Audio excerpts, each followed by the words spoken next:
Harry Potter and the Goblet of Fire, Chapter 22, The Unexpected Task. Potter, Weasley, will you pay attention? Professor McGonagall's irritated voice cracked like a whip through the Transfiguration class on Thursday, and Harry and Ron both jumped and looked up. It was the end of the lesson. They had finished their work. The guinea fowl they had been changing into guinea pigs had been shut away in a large cage on Professor McGonagall's desk. Neville's guinea pig still had feathers. They had copied down their homework from the blackboard. Describe with examples the ways in which transforming spells must be adapted when performing cross-species switches. The bell was due to ring at any moment, and Harry and Ron, who had been having a sword fight with a couple of Fred and George's fake wands at the back of the class, looked up. Ron now holding a tin parrot, and Harry a rubber haddock. Now Potter and Weasley have been kind enough to act their age, said Professor McGonagall with an angry look at the pair of them, as the head of Harry's haddock drooped and fell silently to the floor. Ron's parrot's beak had severed it moments before. I have something to say to you all. The Yule Ball is approaching, a traditional part of the Triwizard Tournament, and an opportunity for us to socialize with our foreign guests. Now, the ball will be open only to fourth years and above, although you may invite a younger student if you wish. Lavender Brown let out a shrill giggle. Parvati Patil nudged her hard in the ribs, her face working furiously, as she too fought not to giggle. They both looked around at Harry. Professor McGonagall ignored them, which Harry thought was distinctly unfair, as she had just told off him and Ron. Dress robes will be worn, Professor McGonagall continued, and the ball will start at 8 o'clock on Christmas Day, finishing at midnight in the Great Hall. Now then, Professor McGonagall stared deliberately around the class. The Yule Ball is of course a chance for us all to, let our hair down, she said in a disapproving voice. Lavender giggled harder than ever, with her hand pressed hard against her mouth to stifle the sound. Harry could see what was funny this time. Professor McGonagall, with her hair in a tight bun, looked as though she had never let her hair down in any sense. But that does not mean, Professor McGonagall went on, that we will be relaxing the standards of behavior we expect from Hogwarts students. I will be most seriously displeased if a Gryffindor student embarrasses the school in any way.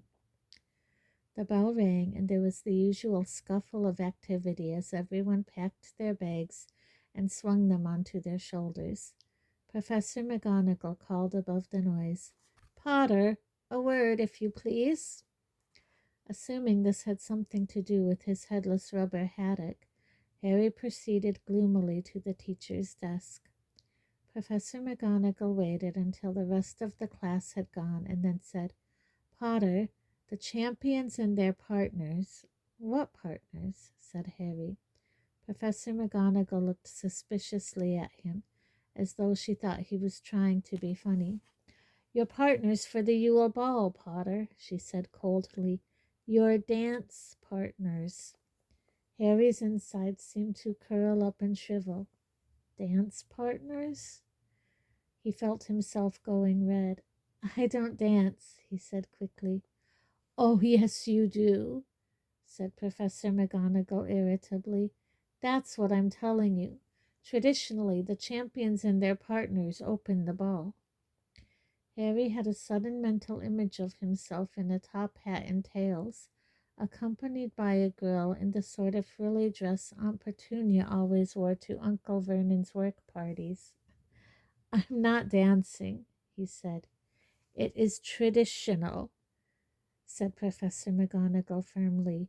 You are a Hogwarts champion, and you will do what is expected of you as a representative of the school.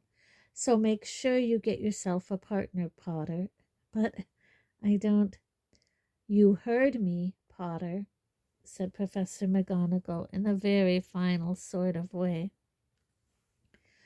A week ago, Harry would have said finding a partner for the dance would be a cinch compared to taking on a Hungarian horntail. But now that he had done the latter and was facing the prospect of asking a girl to the ball, he thought he'd rather have another round with the horntail. Harry had never known so many people to put their names down to stay at Hogwarts for Christmas. He always did, of course, because the alternative was usually going back to Privet Drive, but he had always been very much in the minority before now. This year, however, everyone in the fourth year and above seemed to be staying, and they all seemed to Harry to be obsessed with the coming ball, or at least all the girls were, and it was amazing how many girls Hogwarts suddenly seemed to hold. He had never quite noticed that before. Girls giggling and whispering in the corridors, girls shrieking with laughter as boys passed them, girls excitedly comparing notes on what they were going to wear on Christmas night. Why do they have to move in packs? Harry asked Ron as a dozen or so girls walked past them, sniggering and staring at Harry. How are you supposed to get one on their own to ask them? Lasso one? Ron suggested. Got any idea who you're going to try? Harry didn't answer. He knew perfectly well whom he'd like to ask, but working up the nerve was something else. Cho was a year older than he was. She was very pretty. She was a very good Quidditch player, and she was also very popular. Ron seemed to know what was going on inside Harry's head. Listen, you're not going to have any trouble. You're a champion. You've just beaten a Hungarian horntail. I bet they'll be queuing up to go with you. In tribute to their recently repaired friendship, Ron had kept the bitterness in his voice to a bare minimum. Moreover, to Harry's amazement, he turned out to be quite right. A curly-haired third-year Hufflepuff girl to whom Harry had never spoken in his life asked him to go to the ball with her the very next day. Harry was so taken aback he said no before he'd even stopped to consider the matter. The girl walked off, looking rather hurt, and Harry had to endure Dean's, Seamus's, and Ron's taunts about her all through History of Magic. The following day, 2 more girls asked him, a second year, and, to his horror, a 5th year, who looked as though she might knock him out if he refused. She was quite good-looking, said Ron fairly, after he'd stopped laughing. She was a foot taller than me, said Harry, still unnerved. Imagine what I'd look like trying to dance with her. Hermione's words about Krum kept coming back to him. They only like him because he's famous. Harry doubted very much if any of the girls who had asked to be his partner so far would have wanted to go to the ball with him if he hadn't been school champion. Then he wondered if this would bother him if Cho asked him. On the whole, Harry had to admit that even with the embarrassing prospect of opening the ball before him, life had definitely improved since he had got through the first task. He wasn't attracting nearly as much unpleasantness in the corridors anymore, which he suspected had a lot to do with Cedric. He had an idea Cedric might have told the Hufflepuffs to leave Harry alone, in gratitude for Harry's tip-off about the dragons. There seemed to be fewer support Cedric Diggory badges around, too. Draco Malfoy, of course, was still quoting Rita Skeeter's article at him at every possible opportunity, but he was getting fewer and fewer laughs out of it, and just to heighten Harry's feeling of well-being, no story about Hagrid had appeared in the Daily Prophet. She didn't seem very interested in magical creatures, to tell you the truth, Hagrid said when Harry, Ron, and Hermione asked him how his interview with Rita Skeeter had gone during the last Care of Magical Creature lessons of term. To their very great relief, Hagrid had given up on direct contact with the Scroots now, and they were merely sheltering behind his cabin today, sitting at a trestle table and preparing a fresh selection of food with which to tempt the Scroots. She just wanted me to talk to you about Harry, Hagrid continued in a low voice. Well, I told her we'd been friends since I went to fetch you from the Dursleys. Never had to tell him off in 4 years, she said. Never played you up in lessons, has he? I told her no, and she didn't seem happy at all. You'd think she wanted me to say you were horrible, Harry. Course she did, said Harry, throwing lumps of dragon liver into a large metal bowl and picking up his knife to cut some more. She can't keep writing about what a tragic little hero I am. It'll get boring. She wants a new angle, Hagrid, said Ron wisely as he shelled salamander eggs. You were supposed to say Harry's a mad delinquent. But he's not, said Hagrid, looking genuinely shocked. She should have interviewed Snape, said Harry grimly. He'd give her the goods on me any day. Potter has been crossing lines ever since he first arrived at the school. Said that, did he? Said Hagrid, while Ron and Hermione laughed. Well, you might have been a few rules, Harry, but you're all right, really, aren't you? Cheers, Hagrid, said Harry, grinning. You coming to this ball thing on Christmas Day, Hagrid? Said Ron. Thought I might look in on it, yeah, said Hagrid gruffly. Should be a good do, I reckon. You'll be opening the dancing, won't you, Harry? Who are you taking? No one yet, said Harry, feeling himself going red again. Hagrid didn't pursue the subject. The last week of term became increasingly boisterous as it progressed. Rumors about the Yule Ball were flying everywhere, though Harry didn't believe half of them. For instance, that Dumbledore had bought 800 barrels of mulled mead from Madame Rose Myrta. It seemed to be fact, however, that he had booked the Weird Sisters. Exactly who or what the Weird Sisters were, Harry didn't know, never having had access to a wizard's wireless. But he deduced from the wild excitement of those who had grown up listening to the WWN, Wizarding Wireless Network, that they were a very famous musical group. Some of the teachers, like little Professor Flitwick, gave up trying to teach them much when their minds were so clearly elsewhere. He allowed them to play games in his lesson on Wednesday, and spent most of it talking to Harry about the perfect summoning charm he had used during the first task of the Triwizard Tournament. Other teachers were not so generous. Nothing would ever deflect Professor Binns, for example, from plowing on through his notes on goblin rebellions. As Binns hadn't let his own death stand in the way of continuing to teach, they supposed a small thing like Christmas wasn't going to put him off. It was amazing how he could make even bloody and vicious goblin riots sound as boring as Percy's Cauldron Bottom report. Professors McGonagall and Moody kept them working until the very last second of their classes, too, and Snape, of course, would no sooner let them play games in class than adopt Harry. Staring nastily around at them all, he informed them that he would be testing them on poison antidotes during the last lesson of the term. Evil he is, Ron said bitterly that night in the Gryffindor common room, springing a test on us on the last day, ruining the last bit of term with the whole load of revision.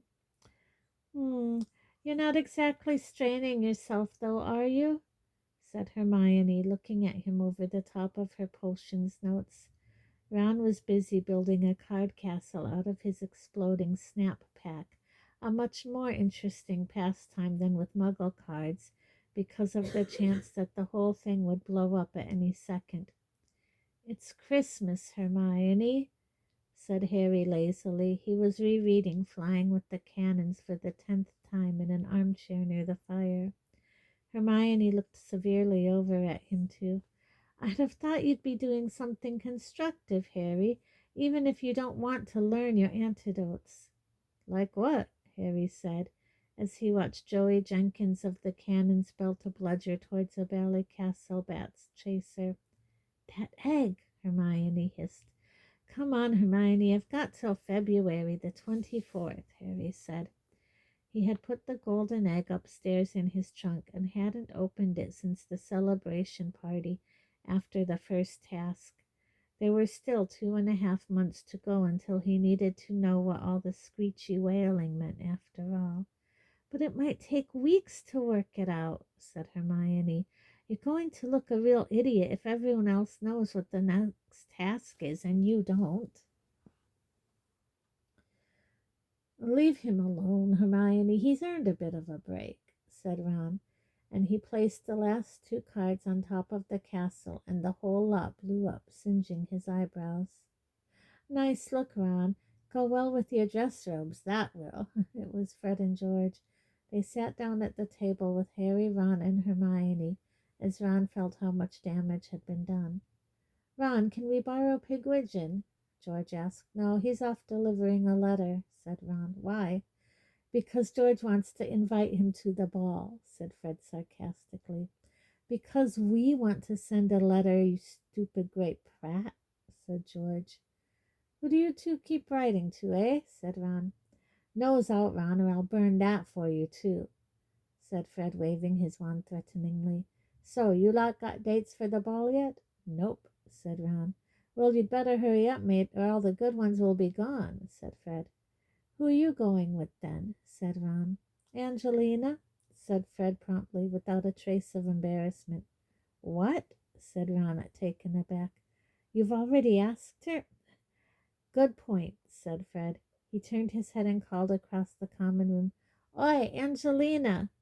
Angelina, who had been chatting to Alicia Spinnet near the fire, looked over at him. What? She called back. Want to come to the ball with me? Angelina gave Fred an appraising sort of look.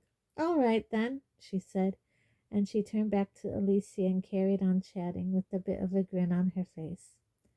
There you go, said Fred to Harry and Ron. Piece of cake. He got to his feet yawning and said, We'd better use a school owl then, George. Come on. They left. Ron stopped feeling his eyebrows and looked across the smoldering wreck of his card castle at Harry. We should get a move on, you know. Ask someone. He's right. We don't want to end up with a pair of trolls. Hermione let out a splutter of indignation. A pair of what? Excuse me? Well, you know, said Ron, shrugging. I'd rather go alone than with Eloise Midgeon, say. Her acne's loads better lately, and she's really nice. Her nose is off center, said Ron. Oh, I see, Hermione said, bristling. So basically, you're going to take the best-looking girl who'll have you, even if she's completely horrible? Yeah, that sounds about right, said Ron. I'm going to bed, Hermione snapped, and she swept off towards the girls' staircase without another word.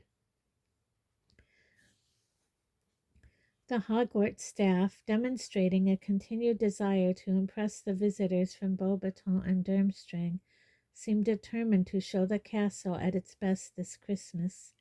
When the decorations went up, Harry noticed that they were the most stunning he had yet seen inside the school. Everlasting icicles had been attached to the banisters of the marble staircase. The usual 12 Christmas trees in the great hall were bedecked with everything from luminous holly berries to real hooting golden owls, and the suits of armor had all been bewitched to sing carols whenever anyone passed by them. It was quite something to hear O Come All Ye Faithful, sung by an empty helmet that only knew half the words. Several times Filch the caretaker had to extract Peeves from inside the armor, or he had taken to hiding, filling in the gaps in the songs with lyrics of his own invention, all of which were very rude. And still Harry hadn't asked Cho to the ball. He and Ron were getting very nervous now, though as Harry pointed out, Ron would look much less stupid than he would without a partner. Harry was supposed to be starting the dancing with the other champions. I suppose there's always Moaning Myrtle, he said gloomily, referring to the ghost who haunted the girls' toilets on the second floor. Harry, we've just got to grit our teeth and do it, said Ron on Friday morning, in a tone that suggested they were planning the storming of an impregnable fortress. When we get back to the common room tonight, we'll both have partners. Agreed? Okay, said Harry. But every time he glimpsed Cho that day, during break and then lunchtime, and once on the way to History of Magic, she was surrounded by friends. Didn't she ever go anywhere alone? Could he perhaps ambush her as she was going into a bathroom? But no, she even seemed to go there with an escort of 4 or 5 girls. Yet if he didn't do it soon, she was bound to have been asked by somebody else. He found it hard to concentrate in Snape's antidote test and consequently forgot to add the key ingredient, Abazor, meaning that he received bottom marks. He didn't care, though. He was too busy screwing up his courage for what he was about to do. When the bell rang, he grabbed his bag and hurried to the dungeon door. "I'll meet you at dinner," he said to Ron and Hermione, and he dashed off upstairs. He'd just have to ask Cho for a private word, that was all. He hurried off through the packed corridors looking for her, and, rather sooner than he had expected, he found her emerging from a defense against the dark arts lesson. Cho, could I have a word with you?" Giggling should be made illegal, Harry thought furiously, as all the girls around Cho started doing it. She didn't, though. She said, "Okay," and followed him out of earshot of her classmates. Harry turned to look at her, and his stomach gave a weird lurch as though he had missed a step going downstairs. He said. He couldn't ask her. He couldn't, but he had to. Cho stood there looking puzzled, watching him. The words came out before Harry had quite got his tongue around them. "Want to go ball with me?" "Sorry," said Cho. Do you want to go to the ball with me?" said Harry. Why did he have to go red now? Why? "Oh," said Cho, and she went red too. "Oh, Harry, I'm really sorry." And she looked at two. "I've already said I'd go with someone else." "Oh," said Harry. It was odd. A moment before, his insides had been writhing like snakes, but suddenly he didn't seem to have any insides at all. "Oh, okay," he said. "No problem." "I'm really sorry," she said again. "That's okay," said Harry. They stood there looking at each other, and then Cho said, "Well, yeah," said Harry. "Well, bye," said Cho, still very red. She walked away. Harry called after her before he could stop himself. "Who are you going with?" "Oh, Cedric," she said. "Cedric Diggory." "Oh, right," said Harry. His insides had come back again. It felt as though they had been filled with lead in their absence. Completely forgetting about dinner, he walked slowly back up to Gryffindor Tower, Cho's voice echoing in his ears with every step he took. Cedric Diggory. He had been starting to quite like Cedric, prepared to overlook the fact that he had once beaten him at Quidditch and was handsome and popular and nearly everyone's favorite champion. Now he suddenly realized that Cedric was in fact a useless pretty boy who didn't have enough brains to fill an egg cup. "Fairy lights," he said dully to the fat lady. The password had been changed the previous day. "Yes, indeed, dear," she trilled, straightening her new tinsel hairband as she swung forwards to admit him. Entering the common room, Harry looked around, and to his surprise he saw Ron sitting ashen-faced in a distant corner. Ginny was sitting with him, talking to him in what seemed to be a low, soothing voice. "What's up, Ron?" said Harry, joining them. Ron looked up at Harry, a sort of blind horror in his face. "Why did I do it?" he said wildly. "I don't know what made me do it." "What?" said Harry. He, just asked Fleur Delacour to go to the ball with him," said Ginny. She looked as though she was fighting back a smile, but she kept patting Ron's arm sympathetically. "You what?" said Harry. "I don't know what made me do it," Ron gasped again. "What was I playing at? There were people all around. I've gone mad. Everyone watching. I was just walking past her in the entrance hall. She was standing there talking to Diggory, and it sort of came over me, and I asked her." Ron moaned and put his face in his hands. He kept talking, though the words were barely distinguishable. She looked at me like I was a sea slug or something, didn't even answer, and then, I don't know, I just sort of came to my senses and ran for it. She's part Vila, said Harry. You were right. Her grandmother was one. It wasn't your fault. I bet you just walked past when she was turning on the old charm for Diggory and got a blast of it. But she was wasting her time. He's going with Cho Chang. Ron looked up.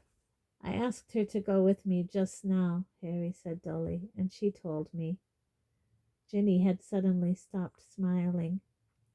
This is mad, said Ron. We're the only ones left who haven't got anyone. Well, except Neville. Hey, guess who he asked? Hermione. What? Said Harry, completely distracted by the startling news. Yeah, I know, said Ron, some of the color coming back into his face as he started to laugh. He told me after potions. Said she's always been really nice, helping him out with work and stuff. But she told him she was already going with someone. As if. She just didn't want to go with Neville. I mean, who would? Don't, said Ginny, annoyed. Don't laugh. Just then Hermione climbed in through the portrait hole. Why weren't you two at dinner? She said, coming over to join them. Because, oh, shut up laughing, you two. Because they've both just been turned down by girls they asked to the ball, said Ginny. That shut Harry and Ron up. Thanks a bunch, Ginny, said Ron sourly. All the good-looking ones taken, Ron, said Hermione loftily. Elwha's Midgen's starting to look quite pretty now, is she? Well, I'm sure you'll find someone somewhere who will have you. But Ron was staring at Hermione as though suddenly seeing her in a whole new light. Hermione, Neville's right. You are a girl. Oh, well spotted, she said acidly. Well, you can come with one of us. No, I can't, snapped Hermione. Oh, come on, he said impatiently. We need partners. We're going to look really stupid if we haven't got any. Everyone else has. I can't come with you, said Hermione, now blushing, because I'm already going with someone. No, you're not, said Ron. You just said that to get rid of Neville. Oh, did I? Said Hermione, and her eyes flashed dangerously. Just because it's taken you 3 years to notice, Ron, doesn't mean no one else has spotted I'm a girl. Ron stared at her, then he grinned again. Okay, we know you're a girl, he said. That do, will you come now? I've already told you, Hermione said very angrily. I'm going with someone else. And she stormed off towards the girls' dormitories again. She's lying, said Ron flatly, watching her go. She's not, said Ginny quietly. Who is it then? Said Ron sharply. I'm not telling you. It's her business, said Ginny. Right, said Ron, who looked extremely put out. This is getting stupid. Ginny, you can go with Harry, and I'll just... I can't, said Ginny, and she went scarlet too.